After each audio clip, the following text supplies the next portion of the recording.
বিসমিল্লাহির রহমানির রহিম। আমরা মানুষের সাথে কিভাবে ব্যবহার করব?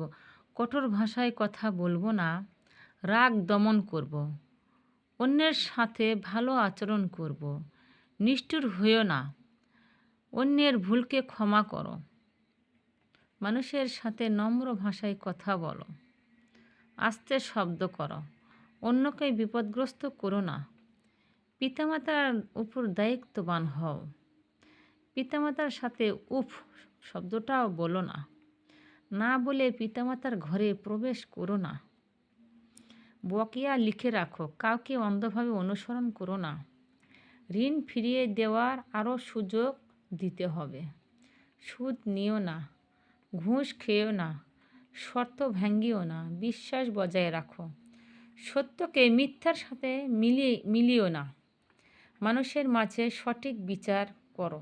সুবহানাল্লাহ।